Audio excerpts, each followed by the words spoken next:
Sinisante mo na ba ako? So, it's, yeah. Hindi kita sinasasante. Ano ba sinasabi mo? Kailangan kita, di ba? Bakit kita? Meron bago yung SB. Ibig ko lang sabihin. I think, Kung umimit yung ngiti until dyan, seryoso. one day lang ata yun. Parang yung, alam mo ba yun guys? Yung tiramisu Yun lang yun. cream frappuccino. Hanggang ngayon lang ata yun. Ano pa, So, gusto ko siya matikman mamaya. I hope I can order. Pero hindi naman ako addict, sobrang addict guys. Pag kunwari may bagong labas ng Starbucks, yun lang yung time na mag-i-Starbucks ako. Pero pag wala, like hindi naman ako everyday okay, gano'n. Pwede na. Hindi ako may sabaw. I like how beautiful you are. Thank you, Gemini. Tapos, yan. Hindi ako may sabaw. Pero favorite ko is paksiw.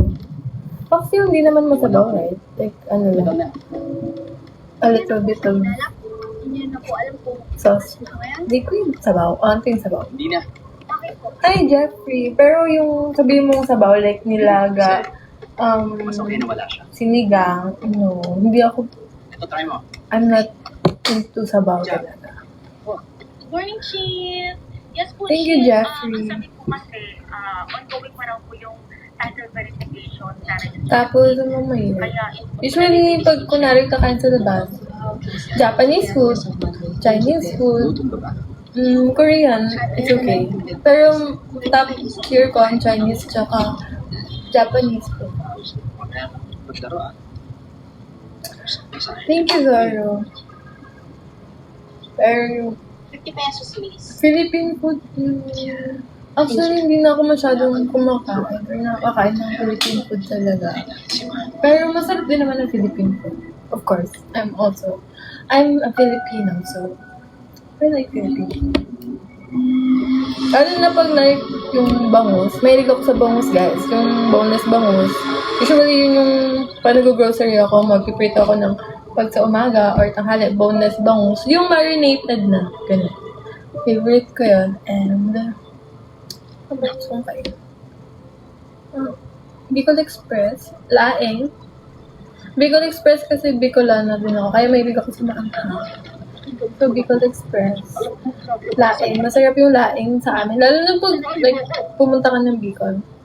Hindi ko alam kung alam niyo yung Graceland. Pero actually, doon lang siya sa Bicol, Graceland. Tapos yung menu doon is, yun nga, yung laing, may bangus, ganun, or laing with Bicol Express. Basta sobrang sarap.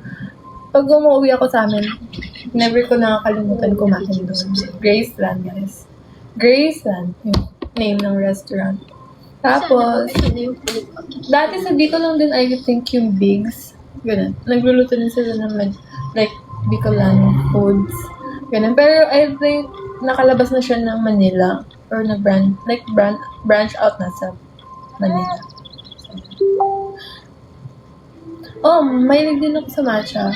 Actually, bumili ako last time ng traditional na Japanese tea set pang matcha. And, ano ba? Powder, gano'n. Yung oat milk.